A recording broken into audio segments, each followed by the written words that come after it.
ሰላም ለእናንተ ይሁን ውድ የጄኤምኤም ቲቪ ተመልካቾቻችን፣ የዕለቱን መረጃዎች ወደ እናንተ የምናደርስበት የመረጃ ሰዓታችን ላይ እንገኛለን። የተለያዩ ሀገራዊ ዓለም አቀፍና መንፈሳዊ ክንውኖችን ወደ እናንተ እናደርሳለን። ከመረጃዎቹ ጋር እኔ ቤተልሔም ግርማ ነኝ። በቅድሚያም አርዕስተ ዜናዎች። በአስቸጋሪ ቀጠናዎች የተሰማሩ 10 ሚስዮናውያን 12 አብያተ ክርስቲያናትን በመትከል ተልዕኳቸውን አጠናቀቁ። ሀገራዊ ምክክሩ መልካም ውጤትን የሚያመጣ እንዲሆን ጸሎት ተደረገ። ከውጭ በፓኪስታን በግዴታ እምነቷን እንድትቀይርና እንድታገባ የተደረገችው ክርስቲያን ታዳጊ ፍትህ እየጠየቀች ነው።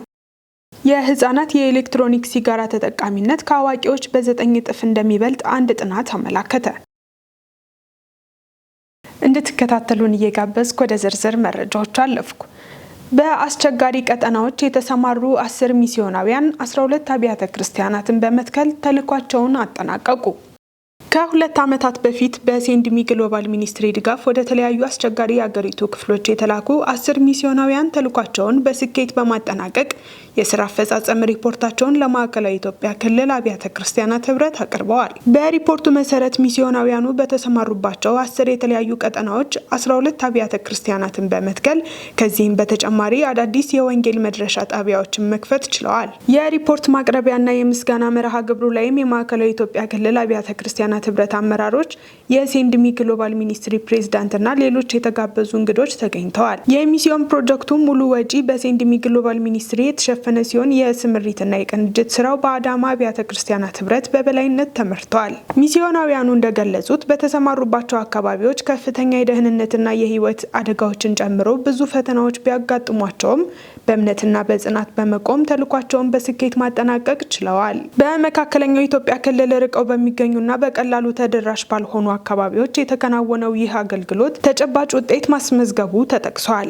ከሚስዮናውያኑ መካከል አንዱ በሰጠው ምስክርነት መጀመሪያ ለአምልኮ የሚሆን መሰብሰቢያ ቦታ እንኳን እንዳልነበራቸው ገልጾ አሁን ግን 2000 ካሬ ሜትር መሬት በመግዛት መደበኛ የአምልኮ አገልግሎት እያከናወኑ መሆናቸውን ተናግሯል።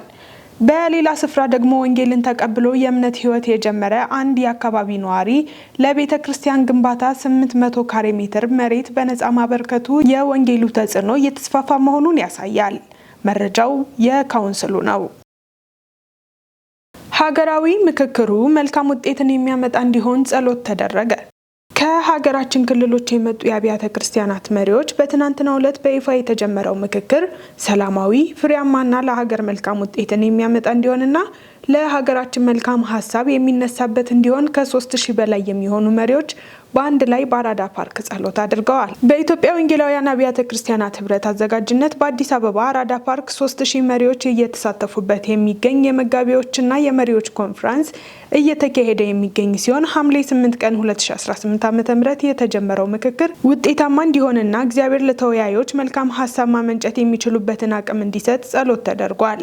በመድረኩ የተለያዩ የአብያተ ክርስቲያናት መሪዎች ማህበራዊ ስብራቶችን መጠገን፣ የልብ መግባባትን መፍጠርና ዘላቂ ሰላምን መገንባት በሰው ጥበብ ብቻ የሚሳካ ሳይሆን የእግዚአብሔርን እርዳታና የቅዱሳንን ጸሎት አጥብቆ የሚሻ እንደሆነ በመጥቀስ ጥልቅ ጸሎት አድርገዋል። የኢትዮጵያ ወንጌላውያን አብያተ ክርስቲያናት ህብረት ሀገራዊ ምክክሩ ከመጀመሩ አስቀድሞ ሀገራችን ኢትዮጵያ ዘላቂ ሰላምን፣ መግባባትንና የወደፊት ብሩህ ተስፋን ለመገንባት ታሪካዊና ወሳኝ በሆነው ይህ የመጨረሻ ምዕራፍ ውይይት ለሀገራችን ዘላቂ ሰላም፣ ለህልውናዋና ለትውልዱ ጣፈንታ እጅግ ወሳኝነት እንዳለው ጠቅሶ ከሰኔ 28 ቀን 2018 ጀምሮ ምክክሩ እስኪጠናቀቅ ድረስ በሁሉም አባል ቤተ እምነቶች ውስጥ በእሁድ ፕሮግራሞች ላይ ቢያንስ 15 ደቂቃ ወስዶ ጸሎት እየተደረገ የጾምና ጸሎት ማወጁ ይታወሳል።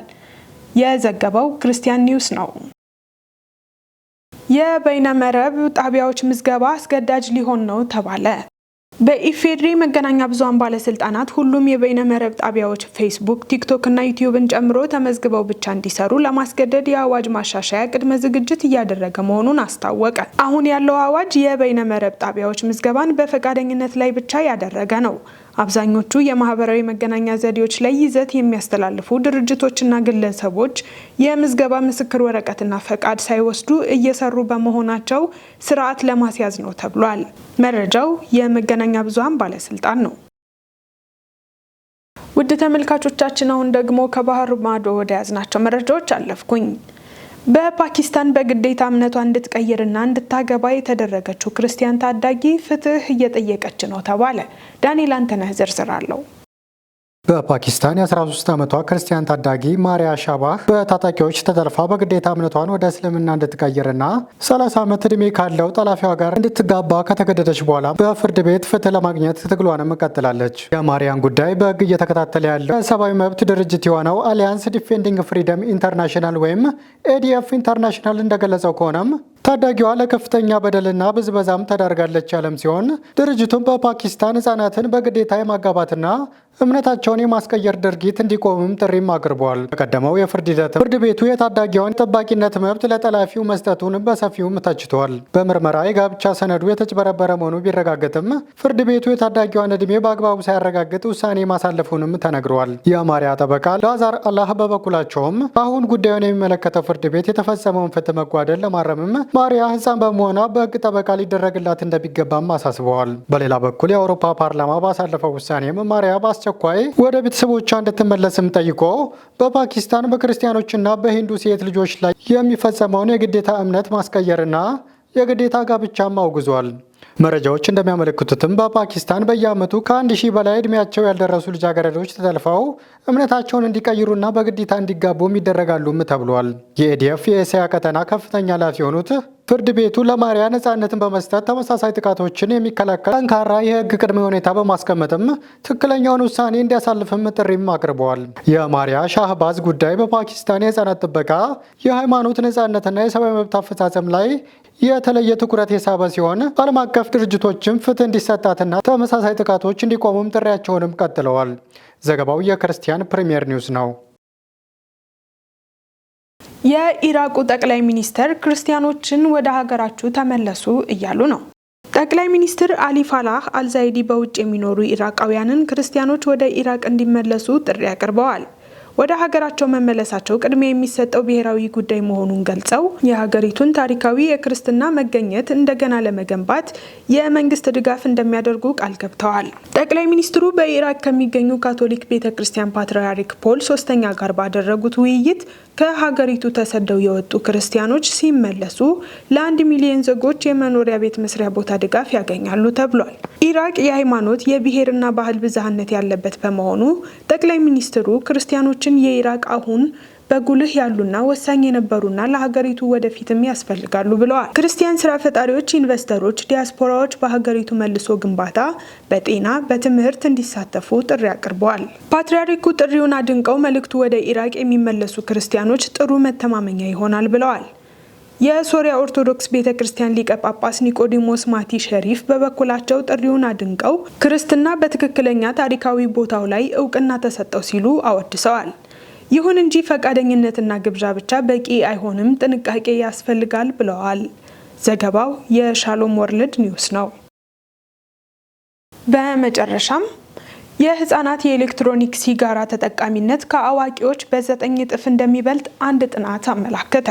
በዓለም አቀፍ ደረጃ በየዓመቱ ከ8 ሚሊዮን በላይ ሰዎች በትንባሆ ምክንያት ህይወታቸውን የሚያጡ ሲሆን ከነዚህ ውስጥ 1.3 ሚሊዮን የሚሆኑት ራሳቸው ትንባሆ ባይጠቀሙም ለሌሎች ሰዎች የትንባሆ ጭስ በመጋለጣቸው ተላላፊ ላልሆኑና ስር ለሰደዱ ህመሞች ይጋለጣሉ።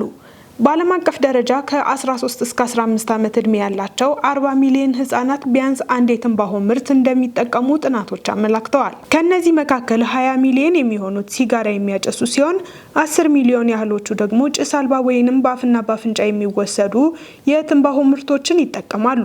በተጨማሪም 15 ሚሊዮን የሚሆኑትና ከ13 እስከ 15 ዓመት ዕድሜ ያላቸው ታዳጊዎች ኤሌክትሮኒክ ሲጋራዎችን ወይም ኢሲጋራ እየተጠቀሙ ናቸው ተብሏል። የዓለም የጤና ድርጅት መረጃ እንደሚያመላክተው ህጻናት ከአዋቂዎች ጋር ሲነጻጸሩ ኤሌክትሮኒክ ሲጋራን የመጠቀም እድላቸው በአማካኝ በ9 እጥፍ ይበልጣል። ዘገባው የሲቲቪ ነው። ውድ ተመልካቾቻችን የዕለቱን መረጃዎች ከማጠናቀቃችን በፊት አርዕስተ ዜናዎችን ላስታውሳችሁ። በአስቸጋሪ ቀጠናዎች የተሰማሩ 10 ሚስዮናውያን 12 አብያተ ክርስቲያናትን በመትከል ተልዕኳቸውን አጠናቀቁ። ሀገራዊ ምክክሩ መልካም ውጤትን የሚያመጣ እንዲሆን ጸሎት ተደረገ። ከውጭ በፓኪስታን በግዴታ እምነቷን እንድትቀይርና እንድታገባ የተደረገችው ክርስቲያን ታዳጊ ፍትህ እየጠየቀች ነው። የህፃናት የኤሌክትሮኒክ ሲጋራ ተጠቃሚነት ከአዋቂዎች በ9 እጥፍ እንደሚበልጥ አንድ ጥናት አመላከተ። ውድ የጄኤምኤም ቲቪ ተመልካቾቻችን ለዕለቱ ያዝንላችሁ መረጃዎች እነዚህን ይመስሉ ነበር። መረጃዎቹን ወደ እናንተ ያደረስኩት እኔ ቤተልሔም ግርማ ነበርኩ። ያዘጋጁላችሁ ዳንኤል አንተነህና ነጻነቱ አቁማ በጋራ በመሆን ነበር። ከቀሪ የጄኤምኤም ዝግጅቶች ጋር መልካም ጊዜን ተመኘው።